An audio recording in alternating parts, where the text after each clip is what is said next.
নমস্কার। আরেকটি প্রতিবেদন নিয়ে আপনাদের সামনে উপস্থিত হয়েছি। সকলকে জানাই আমার তরফে স্বাগত। প্রতিবেদনটি শুরু করার আগে আপনাদের কাছে অনুরোধ রইল, আপনারা আমার চ্যানেলটিকে লাইক করুন, সাবস্ক্রাইব করুন এবং আপনাদের মতামত প্রদান করবেন মনে করি। এই মুহূর্তে মধ্যপ্রাচ্যে যুদ্ধ চলছে। আমেরিকা ইসরায়েল বনাম ইরানের যুদ্ধ চলছে। সেই যুদ্ধ এখনও শেষ হয়নি। আমেরিকা ভেবেছিল খুব দ্রুত যুদ্ধ শেষ হয়ে যাবে, ইসরায়েলও তাই ভেবেছিল যে খুব দ্রুত যুদ্ধ শেষ হয়ে যাবে, কিন্তু দুর্ভাগ্যবশত সেই যুদ্ধ দ্রুত শেষ হয়নি। যুদ্ধ এখনও চলছে। ইরান কৌশলগতভাবেই তার যুদ্ধ চালিয়ে যাচ্ছে প্রবল প্রতিপক্ষের বিরুদ্ধে। একদিকে ইসরায়েল আমেরিকা, আরেকদিকে ইরান। এই যুদ্ধের মধ্যে আমরা পড়েছি মহা সংকটে। সংকটটা কি? সেটা হচ্ছে তেলের অভাব, গ্যাসের অভাব। গ্যাসের অভাবে আমরা ভীষণভাবে সংকটের মধ্যে পড়েছি। যদিও কেন্দ্রীয় সরকার জানিয়েছে যে গ্যাস বা তেলের যা মজুত রয়েছে তাতে আমাদের দেশে সেরমভাবে কোনো প্রতিকূল অবস্থা তৈরি হবে না বা সংকট তৈরি হবে না। তথাপি সংবাদ মাধ্যমে, সংবাদপত্রে বা বিভিন্ন জায়গায় যে চিত্র দেখা যাচ্ছে বা খবর পাওয়া যাচ্ছে তাতে এটা বোঝা যাচ্ছে একটা সংকট তো অবশ্যই আছে। বর্তমানে আমরা গ্যাসাতঙ্কে ভুগছি, অর্থাৎ গ্যাস না পাওয়ার আতঙ্কে ভুগছি। বহু মানুষ গ্যাস বুক করতে চাইছেন, গ্যাস বুকিং হচ্ছে না, গ্যাস বুকিং নিচ্ছে না। একথা অত্যন্ত সত্য। বহু মানুষ বিপদে পড়েছে। হোটেল ব্যবসায়ী বা অন্যান্য খাদ্য সামগ্রীর দোকান যারা চালান, তারা বিভিন্ন খাদ্য কাটছাট করে তারা দোকান চালাচ্ছেন বা হোটেল চালাচ্ছেন। অর্থাৎ একটা স্বাভাবিকতা নষ্ট হয়েছে, এ নিয়ে কোনো সন্দেহ নেই। কবে যে সেই স্বাভাবিকতা ফিরবে সেটাও ঠিক বলা যাচ্ছে না বা কেউ নিশ্চিত করে বলতে পারছে না। ইতিমধ্যে প্রধানমন্ত্রী নরেন্দ্র মোদী একটা দেশবাসীর উদ্দেশ্যে বার্তা দিয়েছেন যে করোনার মতো পরিস্থিতি যেরকম ছিল সেই রকম পরিস্থিতি একটা আসতে পারে, তার জন্য দেশবাসীকে মানসিকভাবে প্রস্তুত থাকতে বলেছেন। জানি না করোনাকালে যে পরিস্থিতি তৈরি হয়েছিল সেরকমই পরিস্থিতি তৈরি হবে কি না জানি না, বা সেই রকম ভয়ঙ্কর একটা সংকট তৈরি হবে কি না তা জানি না। কেউ কেউ বলছে লকডাউন হতে পারে, কিন্তু ইতিমধ্যেই কেন্দ্রীয় মন্ত্রী লকডাউন হবার আশঙ্কা উড়িয়ে দিয়েছেন। বলেছেন এটা সর্বৈব গুজব বা সর্বৈব মিথ্যা, সব রকমভাবে গুজব। তিনি বলেছেন গুজব ছড়াবেন না, গুজব ছড়ালে বিপদ হবে।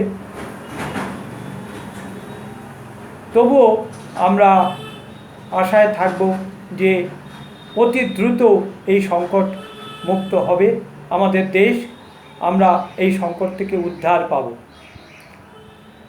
জনগণ কেউ কেউ একটু বেশি আতঙ্কিত হচ্ছেন।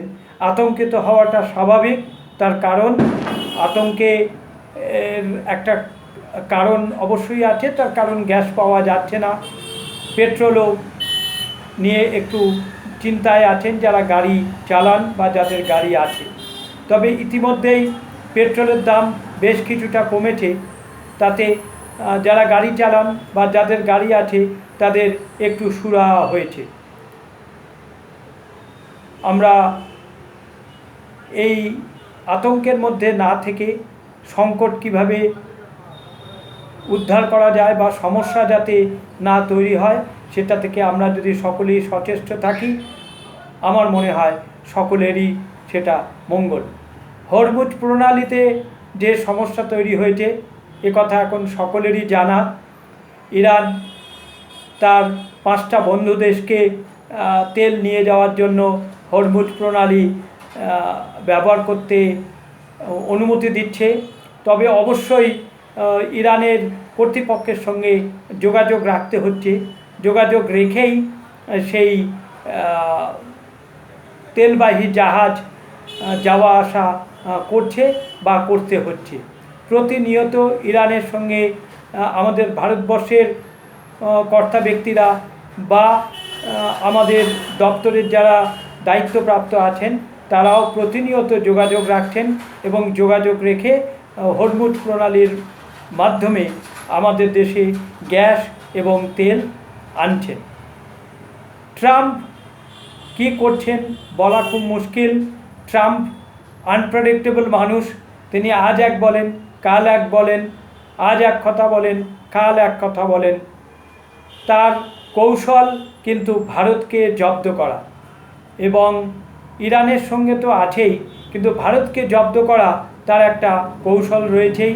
আর কৌশল রয়েছে বলেই তিনি প্রতিনিয়ত পাকিস্তানের সঙ্গে যোগাযোগ রাখছেন এবং পাকিস্তানকে ব্যবহার করছেন কূটনৈতিকভাবে। পাকিস্তানের মতো একটা ভঙ্গুর দেশ কিভাবে যে মধ্যস্থতাকারী হতে পারে তা ভাবা খুব মুশকিল। তবুও আমেরিকা তাই করছে। আমেরিকা পাকিস্তানের মাধ্যমে ইরানকে বার্তা দিচ্ছে, শর্ত দিচ্ছে, এবং পাকিস্তানও তাই করার চেষ্টা চালাচ্ছে।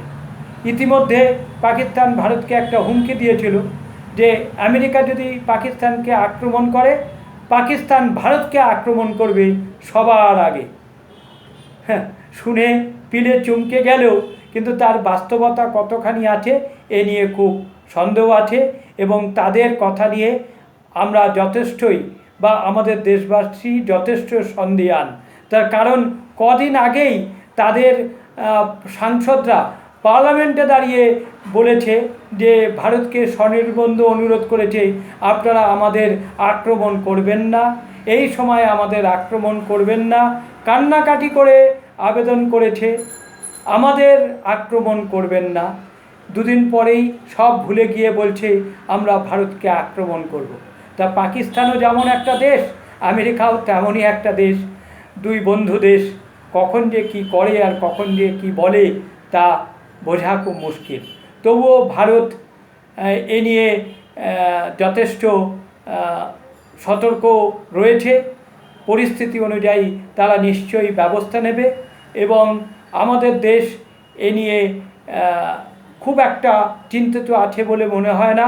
তার কারণ কদিন আগেই আমাদের বিদেশ দপ্তর বা স্বরাষ্ট্র দপ্তর জানিয়ে দিয়েছে যে পাকিস্তান যা বলছে আমরা তা নিয়ে খুব একটা চিন্তিত নই। যাই হোক, আমাদের সংকট মিটুক, আমাদের সমস্যা মিটুক, এটাই আমাদের কাম্য। গ্যাস আমরা পাই, ঘরে ঘরে গ্যাস পৌঁছে যাক, আবার আগের মতন সব কিছু স্বাভাবিক হয়ে যাক। তেল পর্যাপ্ত পরিমাণে মানুষ নিয়ে তারা যাতে গাড়ি চালাতে পারে, এটাই আমাদের কাছে একান্ত কাম্য। এই প্রতিবেদনটি করে এখানেই শেষ করছি। সবাই ভালো থাকবেন, সুস্থ থাকবেন এবং আনন্দে থাকবেন। নমস্কার।